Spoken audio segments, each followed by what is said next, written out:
Dr. Katie Davis is an ASHA certified speech language pathologist who specializes in neurodiversity, language development, and individualized learning strategies.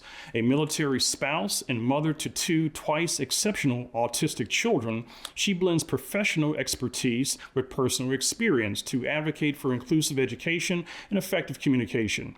Her work promotes a strengths-based approach to supporting neurodivergent individuals, helping educators and families foster learning in diverse settings. Davis holds a master's in communication sciences and disorders from Oklahoma State University and a doctorate in cognitive diversity in education from Bridges Graduate School. Crystal Mahaney, a passionate advocate and wife of an Army aviator, has served the military community for over 22 years. Her journey into special needs and special education began in 2014 when her sons were diagnosed with rare speech disorders and autism. She pursued advanced studies in civil rights, disability rights, and special education law.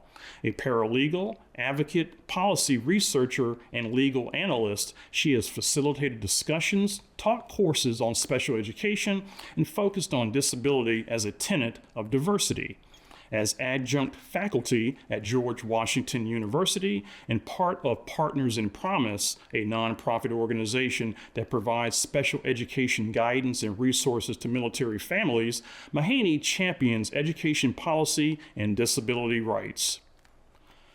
Dr. A.J. Marsden, a former U.S. Army surgical nurse, is an associate professor of psychology and human services at Beacon College, the first accredited baccalaureate institution dedicated to neurodiverse students.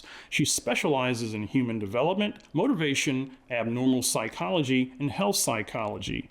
She brings a unique perspective to her work. Often quoted in major media, she co-wrote the popular Myth on the Mind column for Psychology Today. And we're going to begin our conversation today with Dr. Katie Davis. So Dr. Davis, what kind of challenges do military families face as it relates to continuity of care during deployments? A lot of it comes down to essentially paperwork and timing. Oftentimes, IEPs and evaluations that are taking place at a prior school or school district may not match what's happening at the new school or school district. This can happen because families move in the middle of a school year, but can also happen if they move during the summer as well, as we see that there's often a slow transfer of paperwork between school districts. We also can see a lot of times that the schools don't have the same programs. What's offered in one state and in one district might completely differ from another state and district. There's also the Exceptional Family Member Program, which families in the military who have children who have exceptional needs, they're encouraged to enroll in. And it's supposed to help families make sure that they can provide specialists and doctors and other providers there to help their children. However, they're not always up to date. So they may say that, yes, there are specialists available that are no longer there, or sometimes there's wait lists that are so long that by the time a family is actually able to see the specialist, they're ready to move again. All right, well, thank you. So, Crystal, are there DoD programs or protections in place for families with neurodivergent kids to ensure that they have access to the specialized care they need, particularly during relocations? Absolutely. As Dr. Davis just mentioned, the Department of Defense Exceptional Family Member Program is a program that DoD uses to coordinate services for military families with exceptional children transferring to new duty station. The DoD published new instructions, 1315.19, in June 2023. It addresses enrollment, disenrollment, and assignment coordination. The EFMP program strives to improve coordinating services during a PCS transfer. It also provides a family support office that assists in a warm handoff from the losing installation to the receiving installation. All service branches do it differently, a little bit differently, but the DoD is working to standardize the process across all service branches. So, Dr. Marsden, are there common psychological issues that neurodivergent children whose parents are in the military face, particularly during frequent relocations? Absolutely, Daryl, there are. One of the major issues that children deal with in military families, not just neurodivergent children, but all children, is anxiety, right? Because there's lots of movement, there's lots of changing of the schedules and things like that. And we know already that neurodivergent children struggle even more with disruptions in their schedule and disruptions in their routine.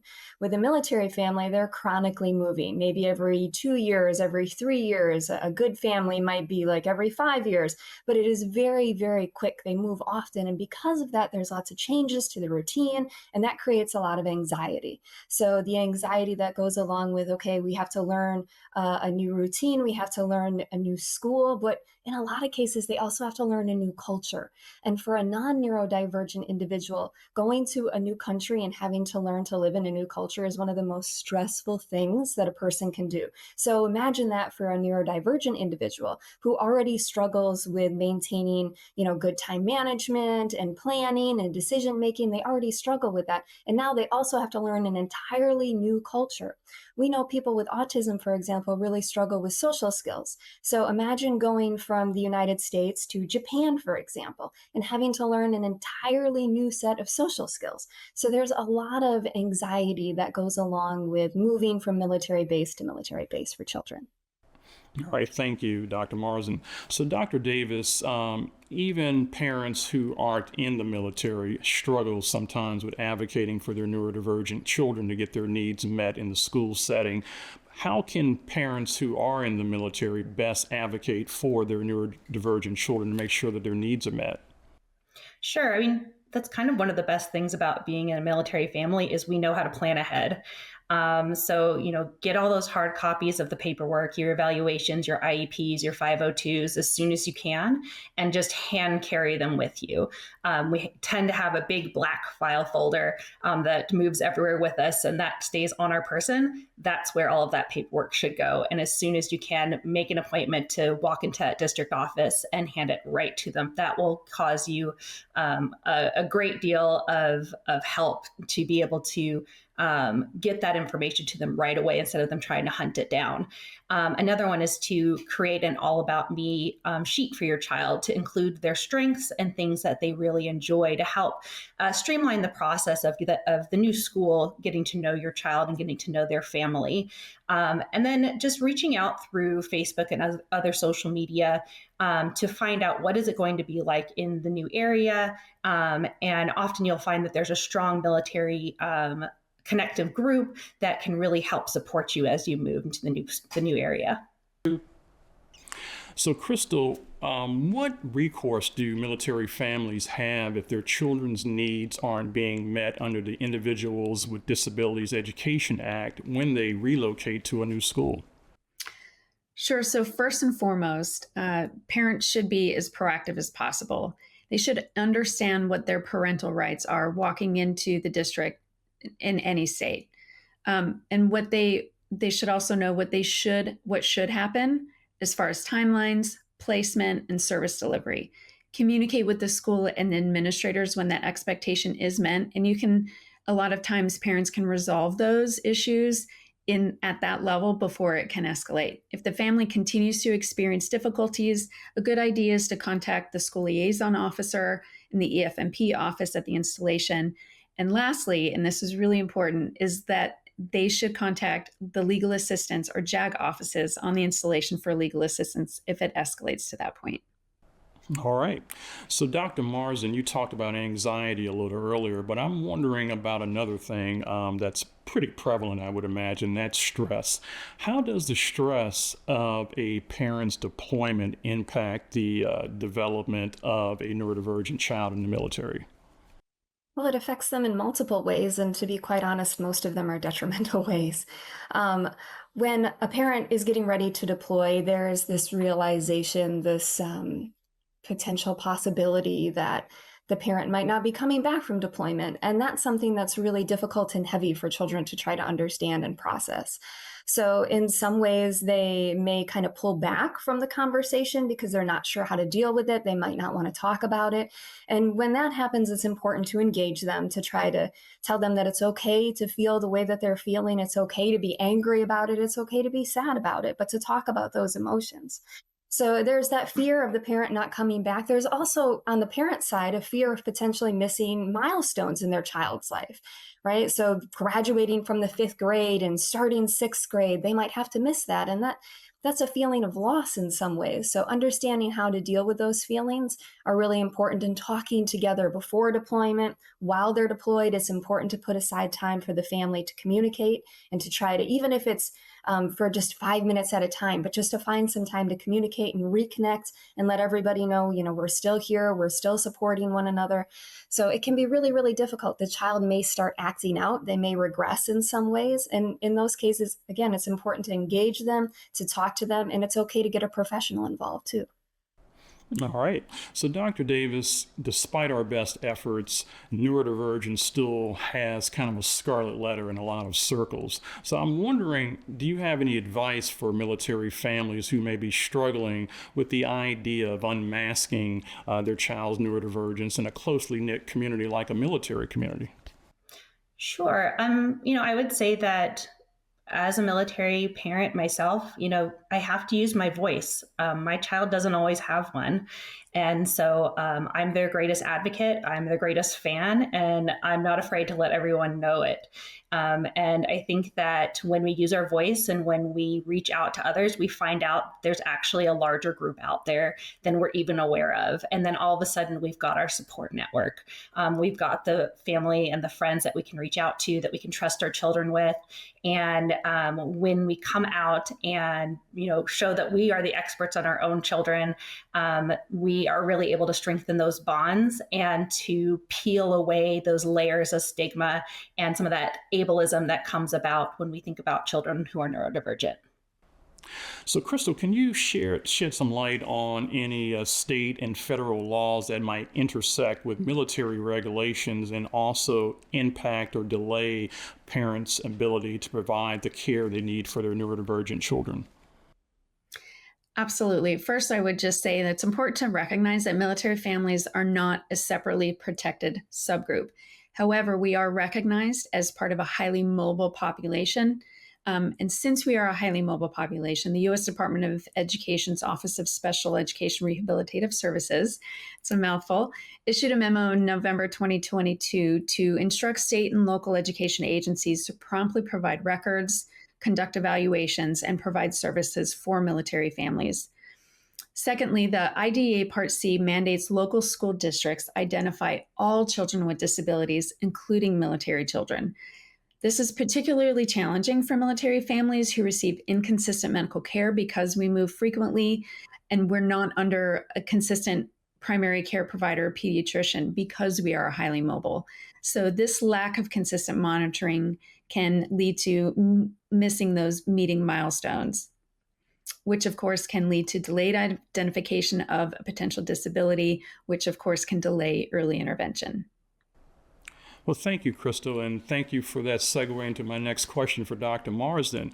I wanted to talk about early intervention, and I wonder what role does that play when we're talking about neurodivergent kids and military families, and are there any barriers to getting that early intervention? That's a great question, Daryl. And yes, early intervention is incredibly important, not just for military families, but for all families. Early intervention is really important. For military families, though, because there is so much change that's happening quickly and often, it's really important for them to get early intervention strategies, for them to learn coping skills when things get stressful, when they get anxious. How can they deal with that? How can they cope with that?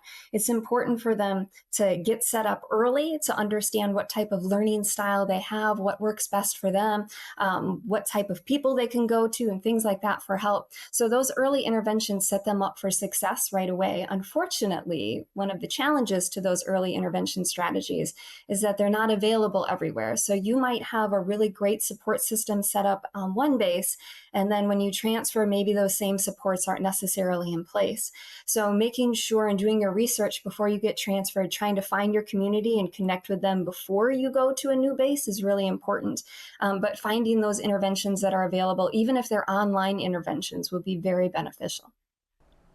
Thank you. So, Dr. Davis, we've talked a lot about the instability and unpredictability of military life. But you're a parent who's been dealing with this, and I want some brass tacks here. Can you give us some strategies on how parents in the military can create a sense of stability for their neurodivergent children? Absolutely. I think I'm a pro at this one, having a 12 and a 10-year-old who have moved 7 and 6 times. I think that it basically falls down to 3 key things. One is, as Crystal and AJ have both talked about, do your research ahead of time and do it with your children. That's the great thing right now, is that with all of the social media that we have handy, being able to log on and look at pictures and look at what the museums are available and parks and what the school is going to be has become easier and easier. And kids really get excited about that. And it takes a lot of the anxiety out of having to move to a new place. The second thing is to, really try to minimize the surprises that are going to happen with your children. It's hard to do. There's always going to be something that goes a little haywire. But if you can know what your children will need right away and have that ready for them in the new location, that's going to do you a world of wonder. And then the last one is actually for the parent that yourself, you cannot pour from an empty cup. So you need to make sure that you understand that you can say no to things. You can say no to hosting new people over to your house or working with the FRG.